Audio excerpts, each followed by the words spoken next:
Good morning, everyone. Welcome to this side event here at the AITA Pavilion. My name is Institut of Wuppertal Institute, and I have the pleasure to take you through the next 90 minutes or so through this exciting side event that we call the Article 6 Host Country Perspective, ready to go.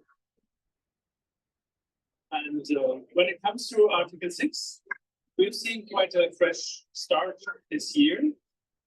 After 2 consecutive failures in Sharm el-Sheikh and Dubai regarding the negotiations, we saw that from SB60 on this summer, there was quite a new and constructive atmosphere of spirit in the negotiations.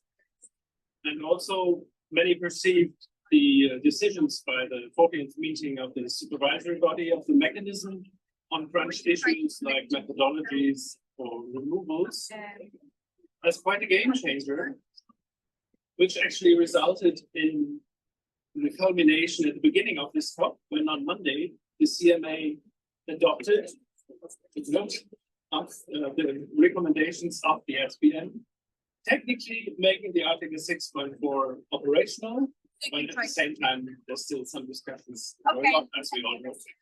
Thank you so much. Thank you.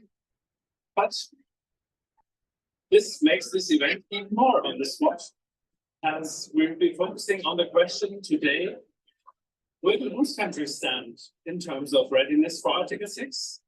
What are capacity building needs at this crucial carbon market turning point we're at? And in looking at this, we not only take into account Article 6, but also the voluntary carbon market and how it can be aligned to national planning strategies. First of all, in order to get into what we'll be doing, we'll be hearing setting the scene presentation by my colleague Max Schröter-Schneiden. And without further ado, we'll start with this one.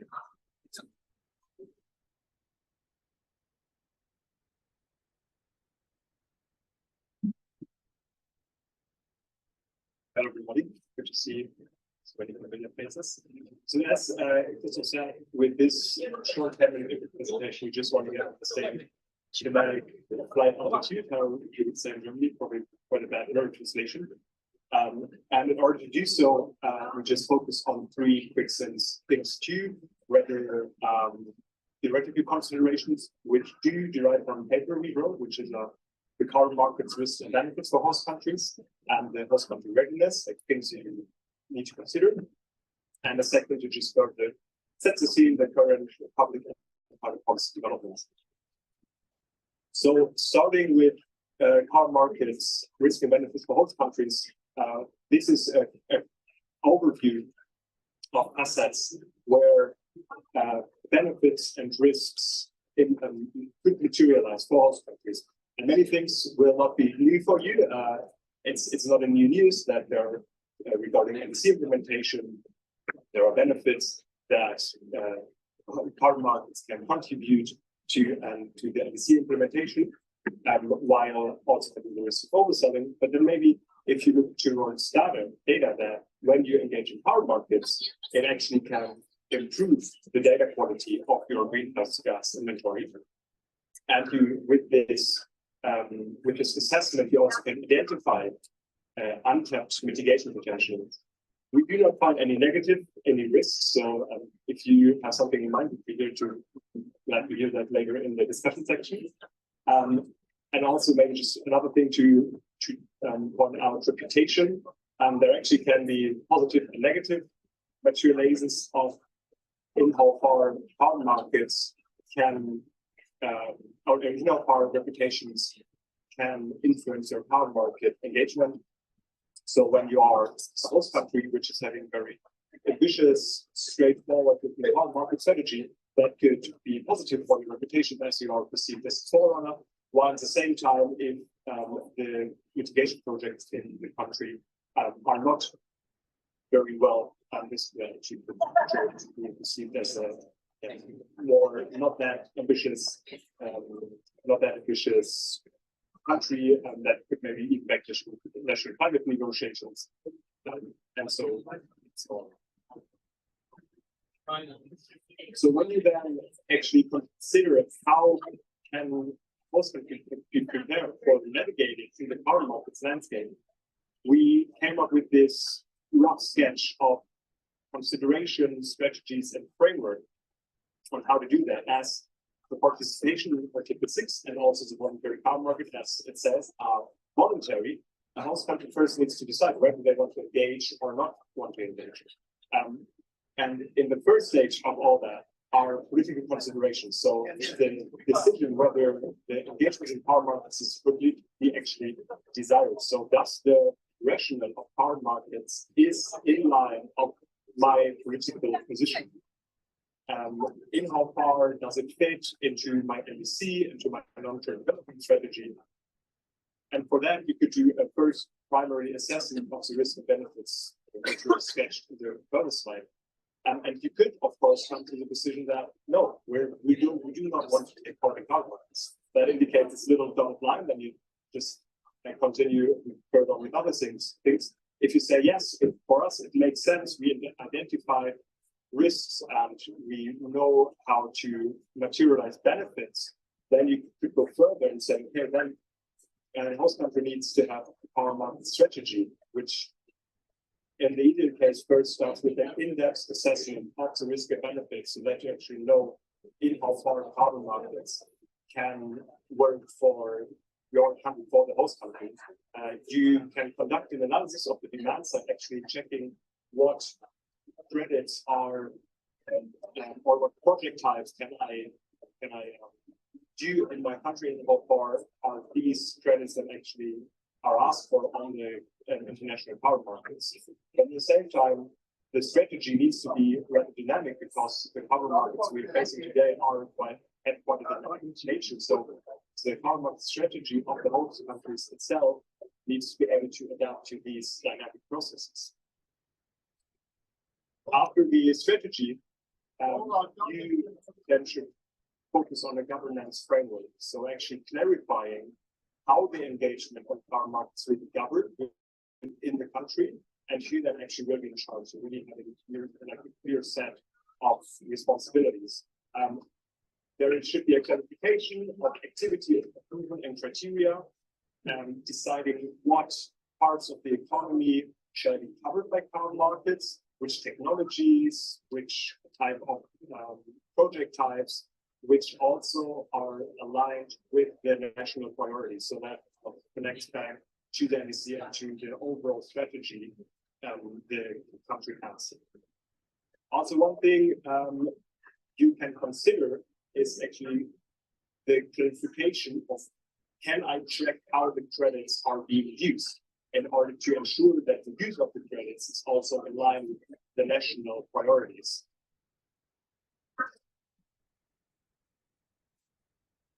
To further set the scene, just with the next two slides, just want to shed the light on the things which are going on right now. I mean, Christoph already said that, so it's quite doubling here. So Article 6, where do we stand? In here we have Article 6.2 with the SB60s this summer, which kind of came out with this new constructive spirit. We do still have some outstanding issues, including authorization, including registry and 10% sequencing. So there might be decisions about that. We have Article 6.4. No new news for you as well, which that was kind of the big thing in the beginning of the COP. So that is fully operational this Monday. While it's important to say that the CMA still can give further guidance to the SBM. That still is possible. Earlier this year, the SBM already approved the ST tool. It's performance monitoring for the DOES, and there's nevertheless still some outstanding technical works. As we also do want to focus a bit on the voluntary power market today as well, just to kind of complete this picture. The VCM still is in a bit of a turmoil. We have some we face some scandals. We have businesses facing greenwashing issues. There's a discussion about the quality of credits. And here we see some dynamics. We try to pick that up and to restore trust in the market. We can look to political statements that underline the DCM integrity. Just as an example, there are two things. There's a joint statement by like-minded EU countries, which were published last year, Scott 2023, which imply recommendations for organizations making American climate claims based on the use of carbon credits. And we have principles of high integrity power markets, which was published by G7 ministers meeting, also 2023, which outline supply side integrity, demand side integrity, and market integrity. At the same time, and that also needs to be mentioned in this BCM being in turmoil, there are also new emerging models. The FBDI brought up the idea of beyond value chain mitigation, and also the case of climate contributions, contribution claim, or however you want to phrase that, as an alternative model to conventional offsetting. That was a quite quick ride through that. I don't want to spend more time on me talking here because we have a nice panel, which will come up on stage in a little bit. Just that is the paper I was referring to a few times in this presentation. And then I give you just a second more to scan the QR code and what Christoph is coming back up on stage. Thanks about it.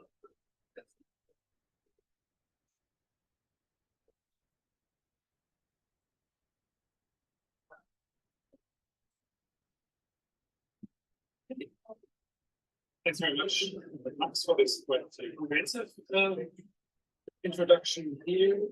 And we're quite happy to now turn to our panelists. To ask them to come up to the panel here now. And I'm quite happy that we were able to have everyone here, despite a few people being not saying distracted, but engaged in the negotiations. We have Adriana Gutierrez, who cannot come today because she's involved in the Article 6.2 negotiations. But nonetheless, I'm quite happy to have Florian Eichholz here on the panel. He's a consultant at Atmosphere, project developer from Germany, that many of you may know. Then we have Elaine Fimby. She's the government liaison officer for Zambia, the SPARK project from GTGI. We have Martin Arberg, deputy head of division at the Ministry of Economic Affairs and Climate Action in Germany. And last but not least, Nico Treibich, senior researcher at Wuppertal Institute. Welcome. I'd like to start the discussion with a short warming up question. And my question is, when looking at host country readiness for Article 6, what did strike you as the most surprising thing that recently popped up in your personal work? Good, you might want to start. This comes to your mind.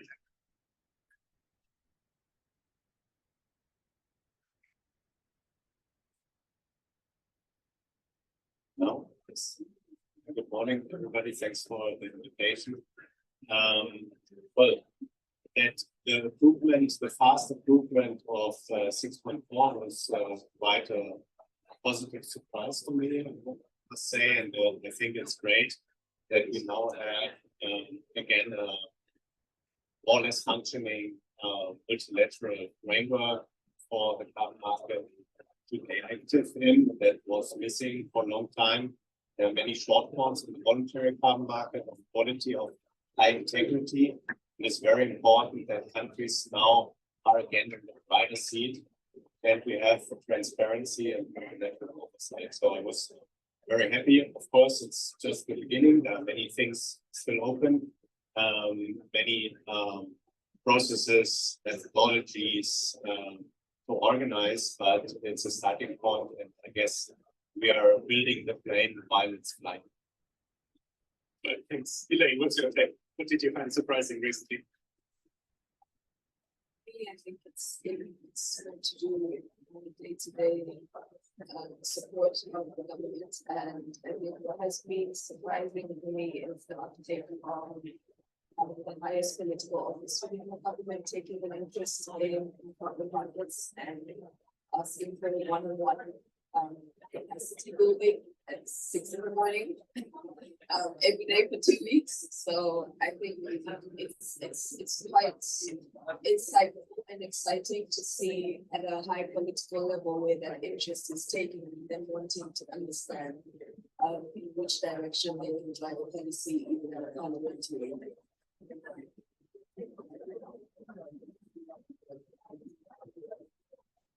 Yes, I would argue in a similar direction like Elaine, and it's really great to hear how the government has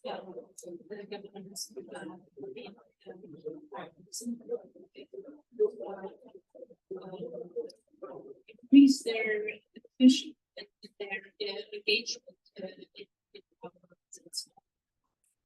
But what I want to say is that we funded a Spark visiting program Spark, and then we conducted really online workshops, and I'm really, it's amazing how many people is connected to these online workshops. I didn't expect it, and I'm very happy because I see that there is really an interest in that what GGI is doing and developing in their Spark with their whole consortium.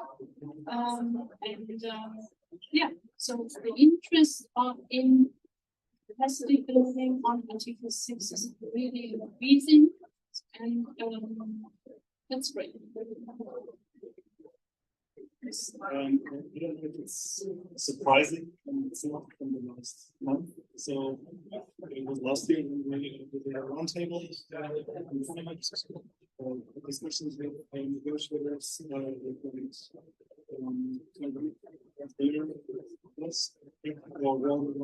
finding. It was surprising or interesting that it was really the differences in terms of perceived capacity to deal with Article 6. That some countries of that they were really need more capacity building at the national institutions. Others were quite positive and said we don't need more capacity funding. So that's they were really different. That's why I'm highlighting it's perceived. The needs capacity building needs. Quite interesting. Thank you. It's a very variety of opinions. That's great. I'd like to start with looking at most of the governance issues. Maybe just alluding to it. We've actually been through quite an interesting and rewarding process in Zambia. And maybe you can tell us a little bit on how the process for the carbon market framework evolved and how did you get there? And maybe you can also look at this quite exclusive approach that you can tell us a little more on this. So where Zambia is at the moment in the institution or implementation of its governance framework is that it published the first part of the carbon market framework, which were the guidelines for project developers, giving them insight on what the eligibility criteria are, as well as the institutional processes for the submission of projects. And we are about to publish the full framework, which does include transitioning guidance for VCM projects. It also includes what the fees and the share of proceeds would look like without the exact amount, because we've been informed that that particular process of announcing what the share of proceeds would be is something that has to go through Parliament. So again, it speaks to what I will touch on a little bit later, which is on the length and the time that it takes to put in place governance frameworks. But the process itself has involved a lot of stakeholder engagement. As we've been building the governance framework, we've had to engage the private sector, we've had to engage the public sector, we've had to engage CSOs just to get everybody's understanding and perspective. So what they expect out of carbon markets and the alignment with Article 6.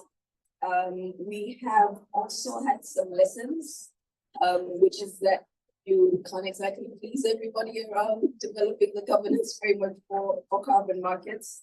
And but one of the key things that we've noticed is that being able to give guidance on what the eligibility criteria are has opened up to having more private sector players want to engage and start to participate in carbon market activity. So the guidelines were launched in October of last year, and the government has received over 60 project proposals as of today, which is, I think, quite considerable for a country like Zambia as a start. But it's been significant even for them. One of the pitfalls that we've had in this process is that there hasn't been many governance frameworks to piggyback on, or what Zambia's governance framework should look like. And then alongside that, the regulations are also being developed. And that again is another lengthy process with multiple levels of stakeholder consultation. Where we are right now in Zambia is that the Green Economy and Climate Change Bill has been presented to Parliament and is being reviewed. And this is where the carbon market framework has been anchored. So when the bill gets passed and it's enacted, it becomes a Climate Change Act that gives some backing and power to the carbon market framework. So very long process, but despite the challenges, I think what we've been able to see is increased private sector approach and appeal to wanting to participate in carbon markets, as well as on the buyer side, we've seen more engagement from buyer countries just in the commencing of the process of setting up the carbon market framework. Great. Yeah, thanks for sharing, Elaine. These really front runner experiences that you did, that you made. Yeah, I would have loved to also hear the Colombian perspective, but we, for obvious reasons, we cannot do that at the moment. So I'm going to invite the others if they would like to give their experiences with governance frameworks at the moment. Any takes on that?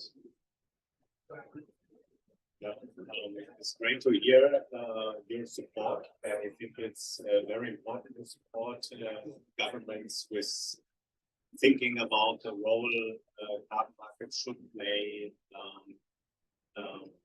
motivating them to get also a political buy-in in the decisions you work out technically, because that's the basis for solid investments we are taking. And of course, I mean, we have been developing projects now for over 15 years, but it is super important to have an educated, well-equipped government to talk to, because what we want to do is to do projects not because of business. We are a non-for-profit project developer. We are looking for long-term impact in the country, and if the government has an understanding how projects can enhance policies, can enhance development in certain key sectors for decarbonization, that is then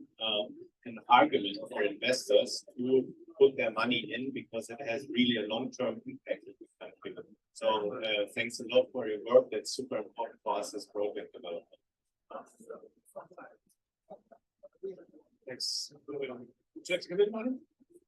Yes, if you can just agree to that it's extremely important to have a transparent and compliant governance framework for statistics and budgetary investments. However, I see also the how to what is the challenge in regard to our rights in countries to set up such a framework. It's different. In Zambia, it's the share procedures is quite a crucial point. In other countries, we've seen, for instance, in Thailand, for them, it's more important to align this also with their national carbon pricing scheme, their national crediting scheme as well. So there is always, then in Pakistan, for instance, there you have federal states, and then who is responsible for approving the project? The NC is on national level, but there are also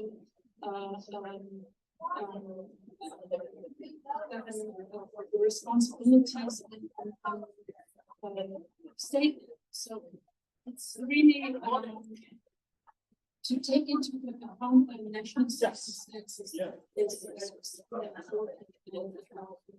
However, again, it's important also for the country in order to attract investment, have the price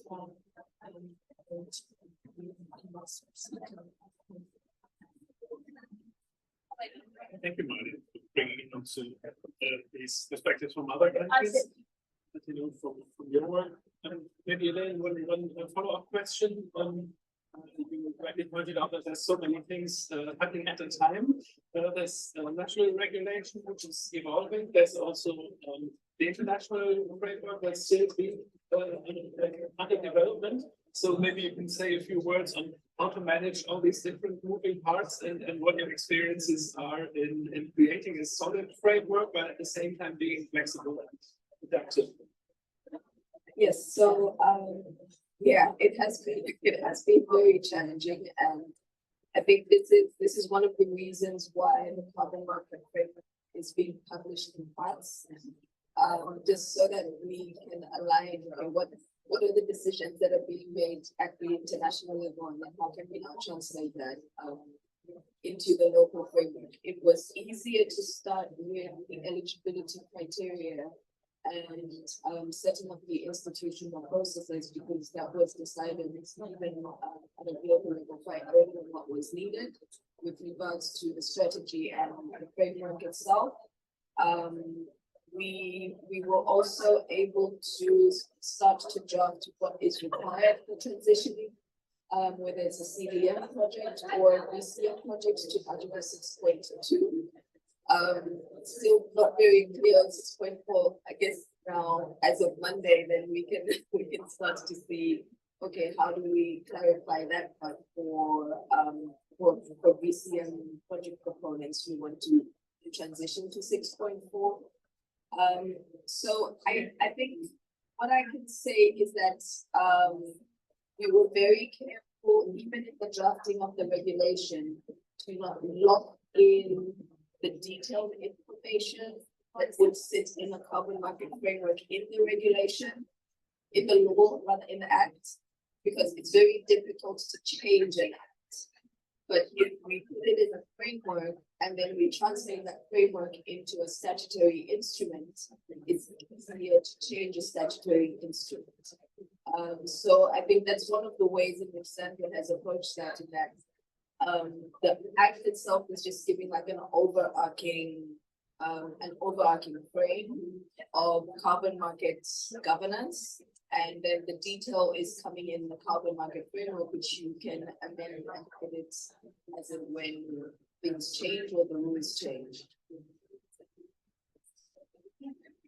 Thanks. It's interesting. Also become this cascade of where there are anchored what, keeping things flexible as something That's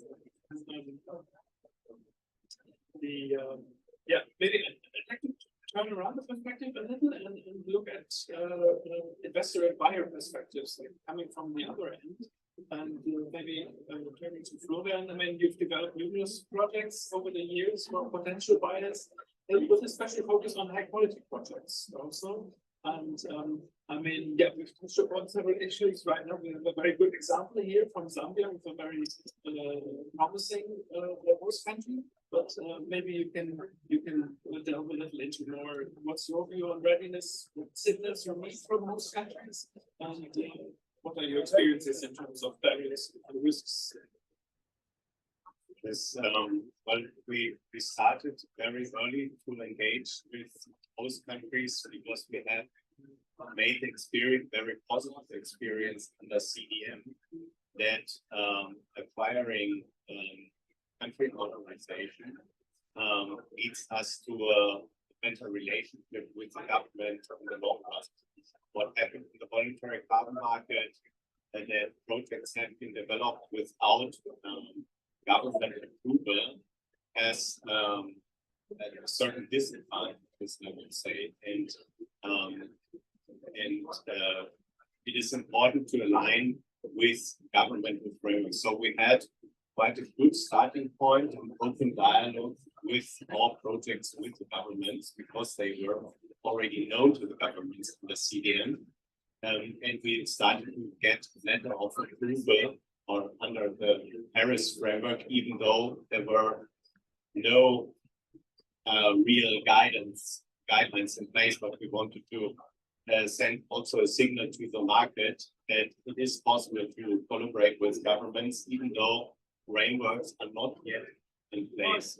Of course, it's with each step, it's lessons learned, and you have to carefully align with new guidance coming from the international negotiations and the international 6.4 and 6.2 frameworks. But from my experience, it was very positive to engage even with governments that have not yet complete framework and to find a way of organizing the projects along the timeline of the government to make the country investment ready, but also prepare the projects and show the country that there is a rewarding once the framework is developed, because that attracts investment. So we are working hand in hand with the governments and try to support them, but it's also important that they get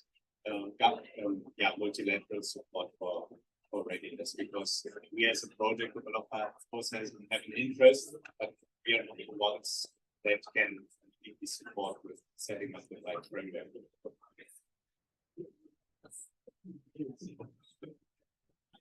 Yeah, I wanted to add to what I said. I think from what we've also been able to see, because we're sitting where we're sitting, and we're able to see the government's perspective and the investors' perspective. And what we've been seeing in the investors' perspective is they need the access to information. So even as government is making the steps of developing these governance frameworks, it's been very key to keep the private sector pulling them along with this information, even as you're developing, so that they also start to prepare themselves in terms of how they're going to respond, even once the full framework is published. So we've seen that information has been something that's been quite critical in terms of providing for the investors.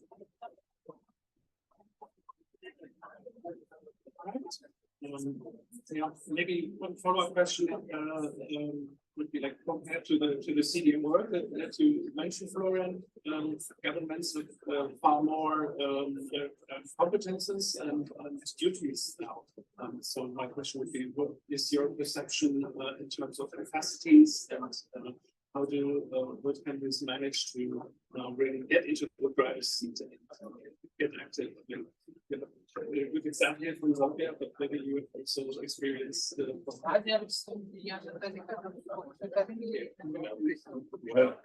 I think there are very advanced frameworks. For example, Ghana has a very advanced framework. But of course, it's a much more relevant decision now for governments to issue letter of authorization, because you give away with an authorization mitigation outcomes that you cannot use anymore for your NEC compliance. So this is a very deep decision, and is about financial planning, environmental measures, strategic impact, and it needs much more alignment with the governments. And it's not anymore only the climate department involved in this decision. It's much more. You need alignment with other ministries, and of course, I mean, we are working in 22 countries. It's really hard to understand all the different political processes and organizations. But we see in some countries that governments take out this decision-making process from a more environmentally sustainable related department or ministry to an upper level that is then more linked or coordinating, orchestrating different ministries. That makes it quite complex, but yeah, we see various types of government organizations to deal with this.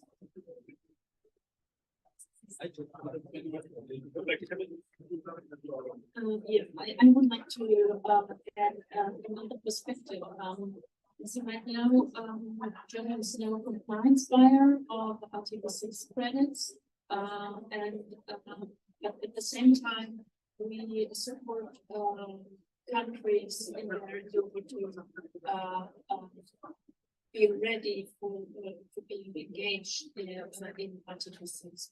So sometimes we receive the question, why are you doing that? Because you have no interest in doing credits. So our point of view, we have two reasons why we do that. One is that we have companies that are interested to purchase high quality credits on a voluntary basis for their voluntary climate goals. And here we think that it is worthwhile to support them as this additional climate finance for the countries. So these credits are cancelled, they are not counted to us. That's one point. The second point is we also see the chance if countries are implementing Article 6, specifically also Article 6.4, we see that there is a capacity building effect in countries in regard to of course the governmental framework that which they have to develop in the beginning, but also they gathered data for in certain sectors, especially if the project will be on a sector level. This is also a way to have the way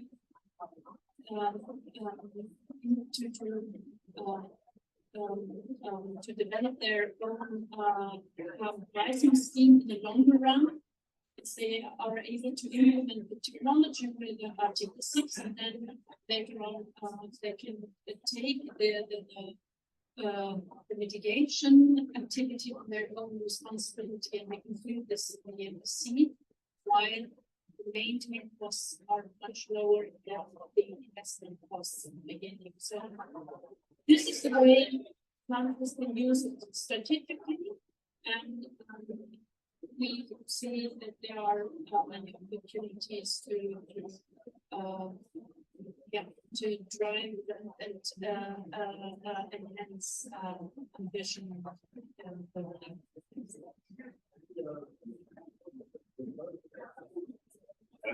Very sorry, very short remark to the argument and the expectation, where is the benefit coming from? I mean, when we started the whole discussion about the monetary carbon market, Paris Agreement, and 6.4 mechanism, you saw in many eyes dollar signs. Yeah? So, and there was the expectation that this market will increase and increase, and it is a money-making machine. That's a big myth because it didn't happen so far.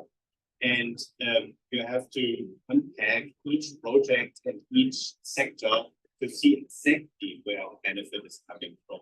One is the strategic value that Marlin mentioned, that you could move to a more efficient policy framework in the long run. But I would also underline some other aspects. You could attract certain technologies and facilities to your country that then can expand with a low carbon footprint in the economy. And I would also underline bring in here the discussion, the topic of climate justice. It is very important that poor communities are involved in the projects and benefit from the projects.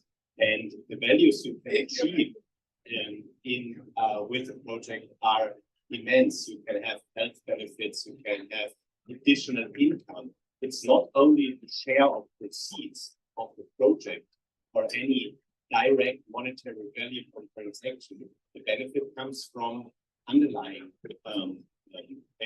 assets. Maybe just to add also on the point on expectations. I think that's the key point to manage these expectations. I mean, with the impression that there is a new source of income just waiting for you to provide this new money. So there are some countries that these expectations, some investors think there is a risk that they are providing the basis for these expectations, and I think your capacity can also capacity building should play a key role in aligning these expectations are not really correspond to the on the ground what they can provide. Yeah, time is flying. Let's look at another aspect the broad spectrum of things that we're looking at. I would like to look at project quality. As Max mentioned in his presentation, the BCM, the scandals that we saw in this realm, and might be wonder of project quality is sustainable development benefits. And sustainable development has a much more prominent role in 2006. The recent case of the approval of the sustainable development tool by the supervisory body of the mechanism. And I'd like to shed some light on this aspect here now, and maybe we can start with Elaine. Sustainable development is playing quite a significant role in Serbia's market framework. Maybe you can enlarge a little bit on this. Maybe we do highlight this aspect and how we can commercialize it. So economic sustainable development is one of the key criteria for project eligibility. The priorities for the country are job creation, human and social development, economic transformation. So I think what we've been able to do in the carbon market framework is to build eligibility criteria around sustainable development. I think there are about 6 indicators that speak to out of 16. 6 of the indicators speak to sustainable development. And one of the things we've also emphasized as part of the eligibility criteria is that sustainable development must be part of the monitoring report of the project proponents. So we're not just looking for environmental integrity, but we want project proponents to be able to monitor and report on sustainable development. Yeah, maybe probably you can have because you're really looking at quality right from the very beginning on. As well. Yes, well, of course, it's great that now sustainable development indicators are part of the multilateral framework. That was actually one of the roles that played in the early days of the car market. I think it is now, and the SD tool, I think it also has an interesting perspective. It not only looks at the benefits, also looks at the shortfalls of the project. And it's, I think here, project developers and governments can work together in a kind of design thinking process. How should the project be designed that it harvests both of the benefits in an efficient way, but also how do we handle the shortfalls? Because no project is perfect. Also, a windmill you have to carry there with a truck that you have maybe to cut some trees, or there are other examples where also positive projects have some shortfalls. How can we handle this? And this is a complex planning process, but if we start with that very early in the design of the project, then we can bring forward positive or sustainable decarbonization.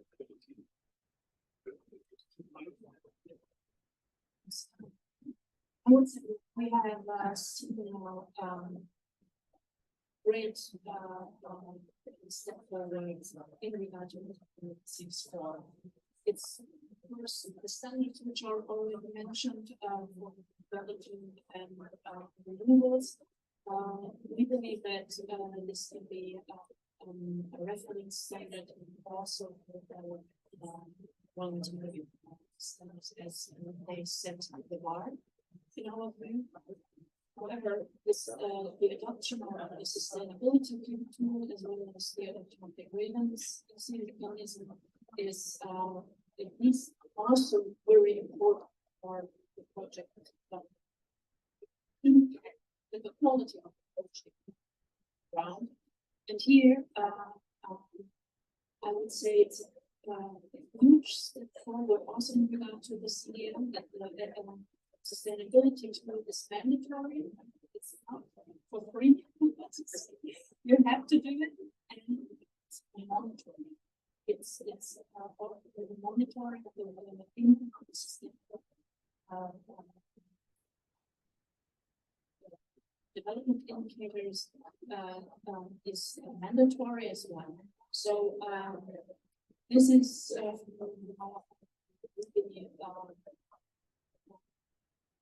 very important cornerstones for Article 6.4 activities to make sure that there are of high quality. And of course, we have further to define the topic on the cost of risk. There's still work to do for sure, and also to trickle down the standards into the methodology. This is for sure also work to do. And the topic of the car market infrastructure, which is under Article 6.2, which we need also to get right. But then we can start. Yeah, maybe talking about infrastructure and governments also. I think there's also challenges now in that, and you mentioned this, you have criteria on sustainable development now in the host country. At the same time, you have the sustainable development tool, which is like at the project level. So there's also some sort of alignment possibly to be carried out in the question of how can systems be designed in a way that project developers do not need to comply with several different ways of looking at this. What did you think about developing the carbon market? So the carbon market framework was actually refers to the sustainable development tool. It asks project proponents to utilize the sustainable development tool so that they're not covered to to recreate a whole revenue framework for long-term sustainable development plans. So I think that was the fastest way in which we could align. So don't create something brand new, just point everybody to that direction and say, use that to report back on it. And So you can give the CCC some credit because that was early. So, yes, so yeah, it is part of the consortium, so I think it made our life a whole lot easier to do that. right. Maybe one final aspect before we go into the Q&A the section. I'd like to look at credits usage options. That's another layer. I mean, we have Article 6, we have other international mitigation purposes, we have the offsetting versus contribution claims discussion, all of which has impacts also on the national climate and carbon market policies. Yeah, maybe Nico, you look at these issues quite in detail, and it's also part of the paper that you mentioned earlier. What's your take on this? How's it being ready for this whole new portfolio of options? Yeah, I think it's more complex than that. There are different stages. I think all of us were still navigating this field, trying to understand what's the contribution claim, contribution model in detail, how does it align or not. All of the different models or mostly models, so these are there's many questions. How did the host country also track the use of credits, track other types of activities that are not necessarily credited? So here we come with we leave the carbon crediting space. So I think that's the challenge. What came clear in the study last year, of course, on the different stages, but we want to carbon market, but it was only a small part of the entire finance landscape, but it requires a lot of capacities and aligning the system of capacities within industries, but also across countries. So it's a cooperation between countries. Yes, it's key. Also, that's rather personal observation would be important to have countries from the region or from necessarily from the itself as such. We understand that there is too much diversity and there can also be different losses, but having like the host countries voice speaking out loudly what they expect from the carbon market, but also from how they want credits to be used, how they see the issue of double claim. First, the whole discussion about scope 3 offsetting, speaking like this whole discussion from during the process, also in the contribution claim model, integrating these other perspectives, which would be a good step forward.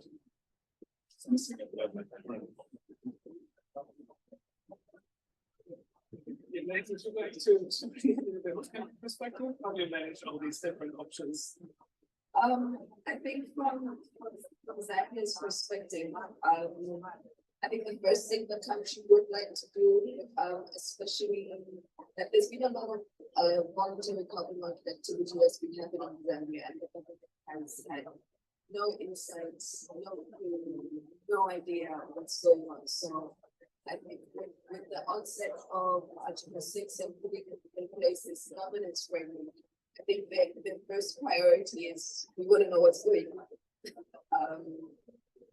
We know that we have Article 6, we can use Article 6 to be more NBCs, but can we first know on the voluntary side what is going on? Who are the project players? What are they using the credits from? Where are the credits going? So I think that picture still needs to be painted from Zambia's perspective.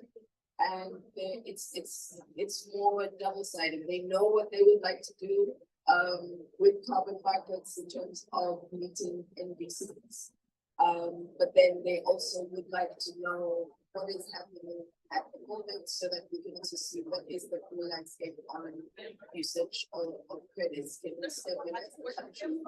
It's yeah, or yeah, all of that I think is still something that is still unfolding. Next question.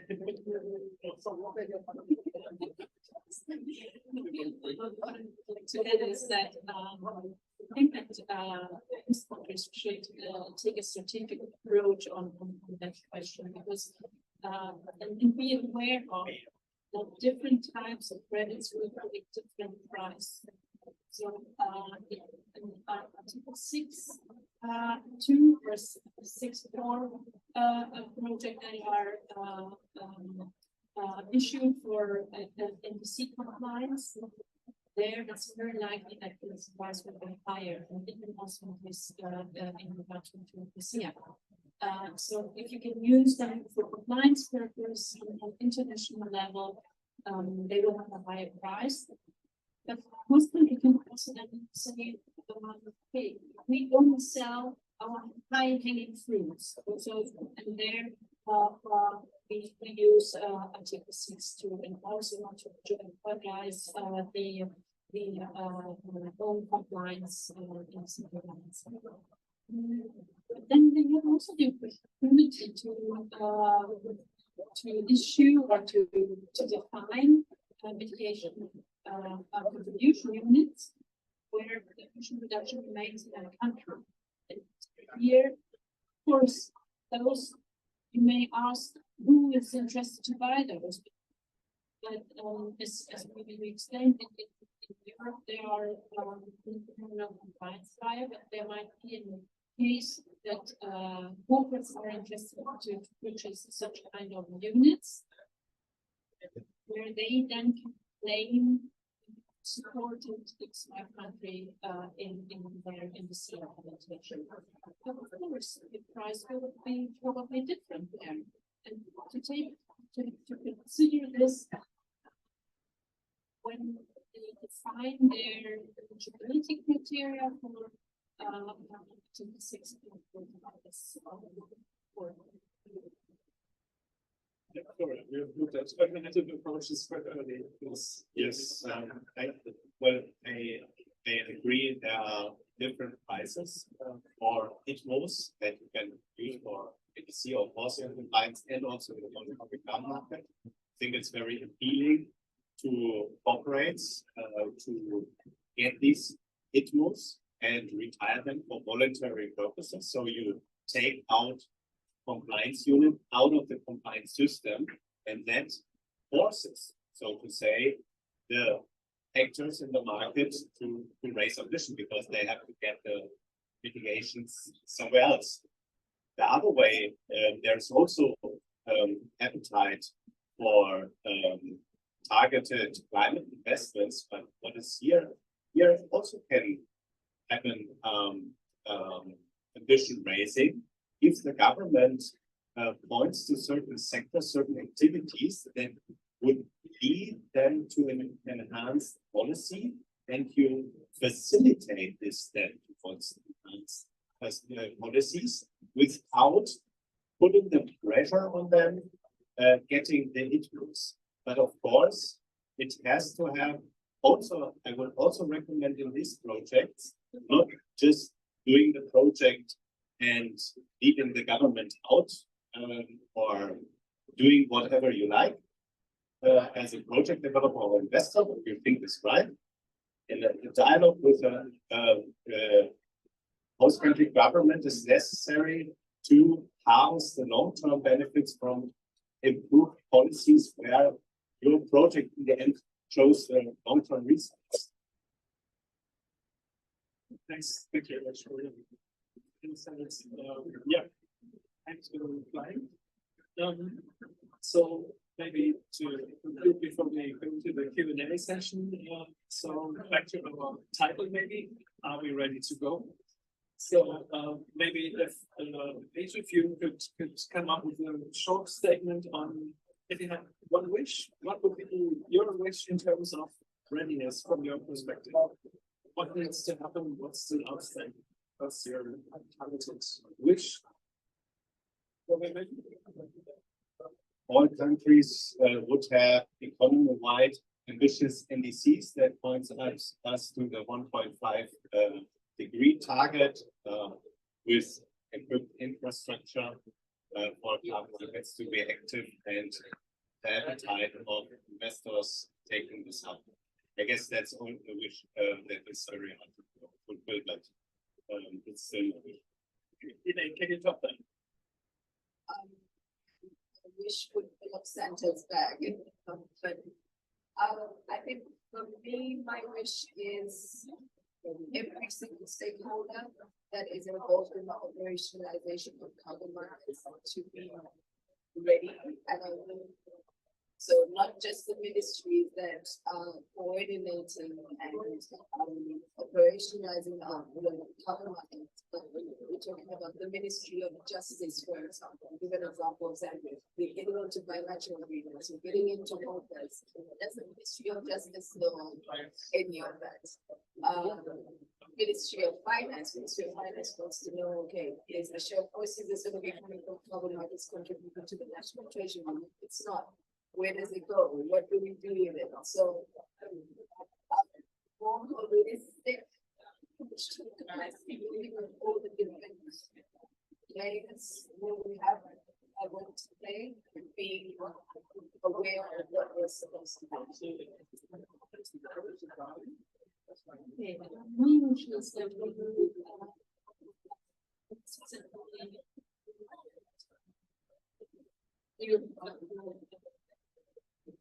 we on what us Well, I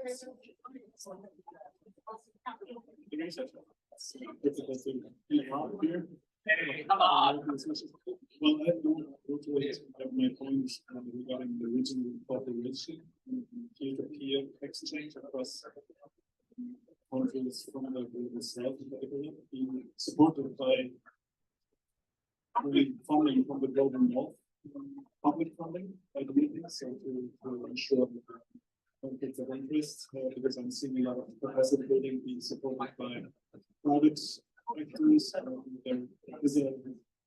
There might be issues of conflict of interest, so that's my wish that more these capacity building programs.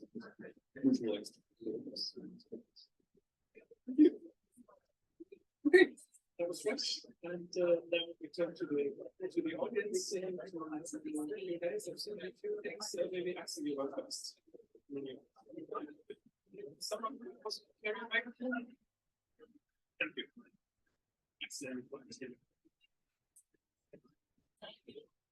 Thank you very much. Excellent. Sincerely, my question would relate to what Elaine just said in the end.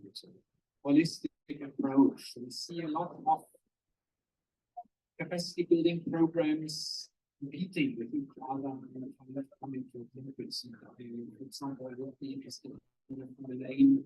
So there was a strength of capacity building of START coming to Zambia, then there was a strength from the World Bank, and there was some rubbing of shoulders. What would you suggest to actually really streamline and prevent that capacity building people don't fall crossing each other's legs and toes, but actually perform what Nicholas was saying at the end of capacity. Thank you.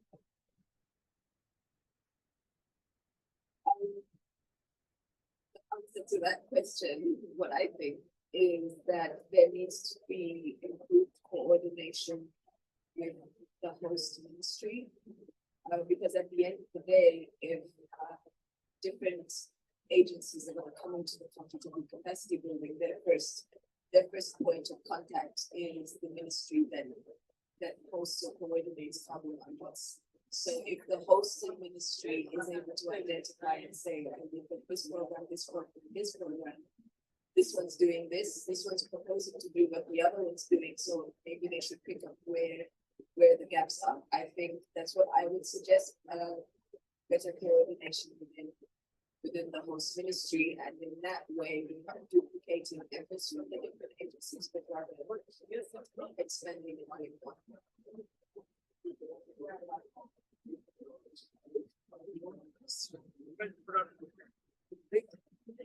Thank you, Winston. My name is Kevin. Thank you for sharing your thoughts. I'm Prashant Trivedi for Planet After Input. I'm a project developer at Wuppertal. So my question really is that when we talk about carbon offset projects, there are some projects which last 5 years, like bookstores mostly, and there are some NBS options which last 20 to 40 years. So my question is all for three of you. So Florian, as a project, as a fellow project developer, especially about projects which have a longer life cycle, how would you assess the risk? Because at the end, we're talking about governments. Governments change in a democratic setting every 5 years. Even if they don't, they're mandated. So we're talking about a certainty and clarity for the next 2 or 3 decades. So as a fellow project developer, how will you perceive this risk? As a representative from Zambia, how would you give us assurance that it's, welcome to Zambia, you are safe in safe hands for the next 2 or 3 decades? And from Germany's perspective, how will you assure your commitment again to buy these credits or support these markets again for the next 2 or 3 decades? So 3 different perspectives of this one common issue. Thank you. Thanks for the question to different panelists. So, here. Yeah, thanks for the question. Very interesting. This short, medium perspective and the long term perspective, because we are now in a dynamic decarbonization environment towards zero. So we need a dynamic framework. It's not like in the old CDM world where you want set for 7 or longer 10 years project, even a baseline. We need to consider evolving NEC framework, improving policies, and this has to be incorporated in the project design, and there needs to be a periodic review and dynamic database adjustments of the factors that are considered to determine the mitigation outcomes and also the transferred mitigation outcomes. Like very long perspective projects, like you said, nature-based solution projects and other technologies for 30 years. It's a very long framework, and in 30 years, there should be less and less mitigation options because we are advancing towards decarbonization. Actually, that puts the market also in a certain framework because this market is not there forever. It's a transition period until zero, and this is what we have to work in. Then later we all find other jobs. Yeah, no worries. But we should not keep this market alive only because the market should be there. It's towards zero, and then we're working on things. Yeah, I want to say what he just said. Speaking to what he said, so even in Zambia's carbon framework, it's a strong proponents to design their projects around the NDC the government organization is renewable for long-term projects, but exactly what he said. Yes, retirement. So we are the generation. I think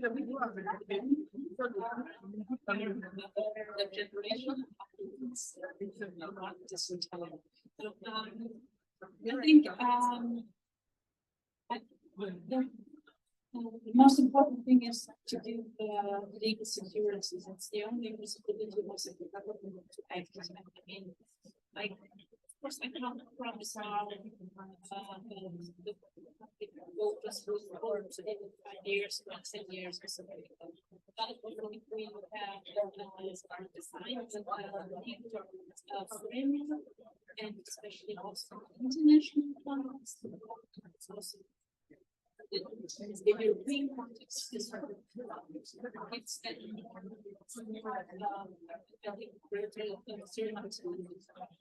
and it's like companies that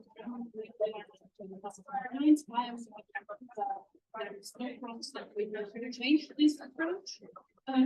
However, within the EU, we mentioned Great Lakes Directive, and there we will find how to explain the engagement behind activities in kind. So, and there, I think this leaves a certainty which will be able to provide. However, this is one. It's not appropriate within the EU. They do not need to claim climate machine they aren't. I mean, they have to comply with climate laws. So we are here in the legally we the laws area. So yes, we can only have certainty. If you want to forecast, you have to scrutinize the long-term climate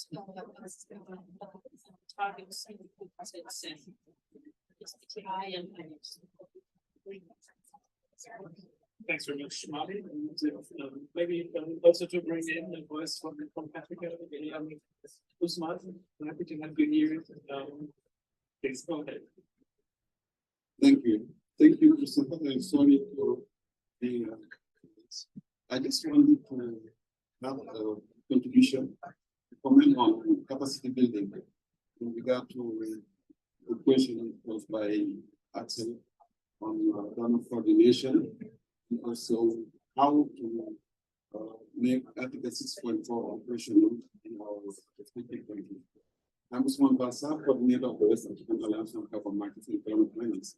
So this is a very important question, and as Helen has said, we need to have a better coordination in our respective countries, because most of the time we have several partners coming to our countries with entry points, as entry point with the Ministry of Environment, and some others are entry point through the Ministry of Finance or in other ministries.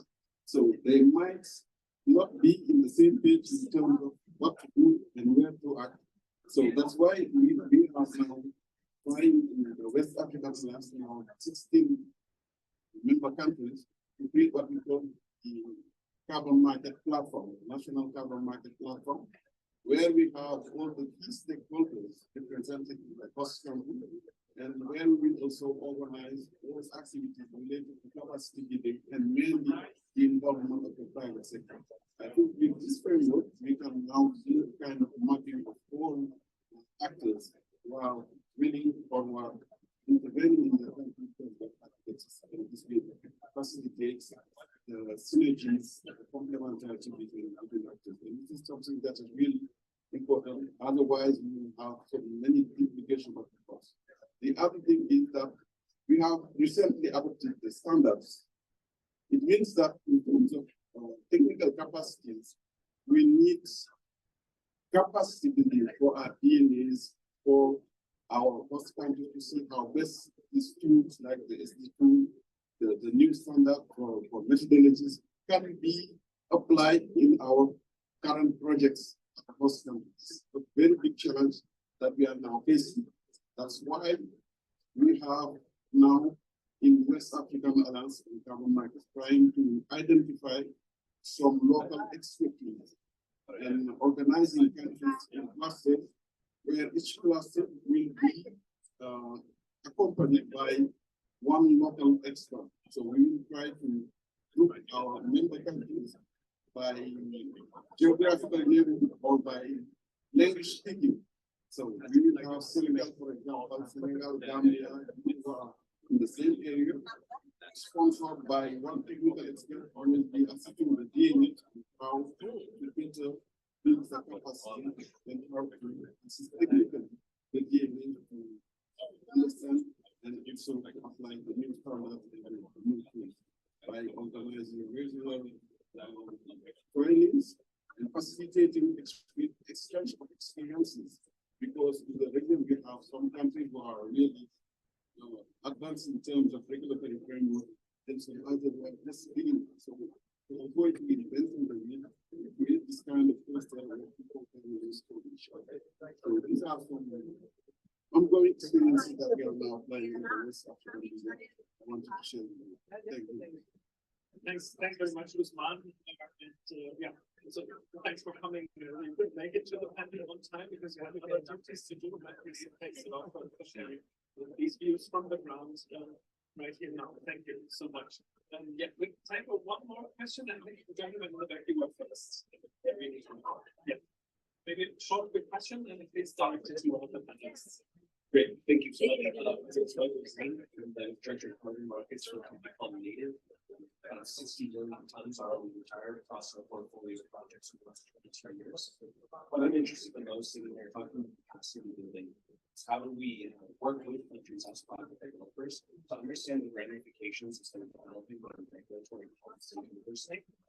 Right now, what we're seeing from Ghana to Kenya, Colombia to Mexico to Brazil, regulatory oversight of the BCM and carbon being exported from the country under BCM or Article 6, which is dramatically different. As a project developer, that creates a lot of uncertainty in our projects and a lot of loss in efficiency. So I would love to hear if maybe a panelist that speaks the most wants to jump in. But thank you so much for the question.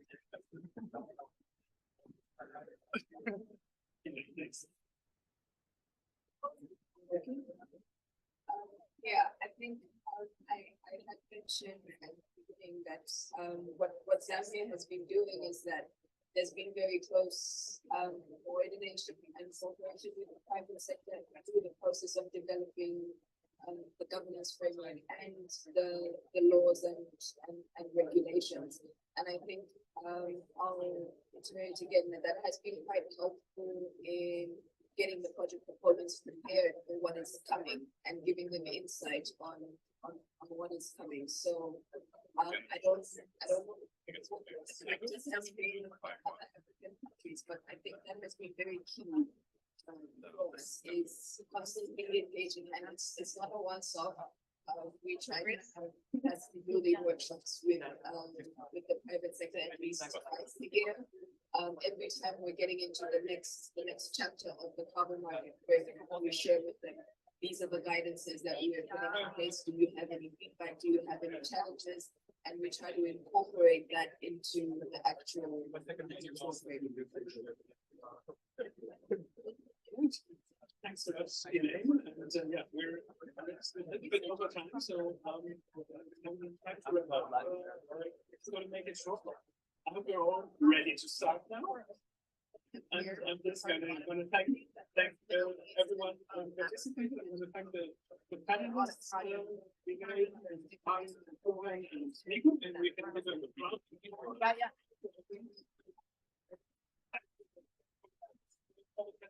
Thanks for Aida for having us. Thanks to Lisa and her team for all the technical support and for organizing all this here. And so good to see you and see you around the negotiation once soon. Thanks so much.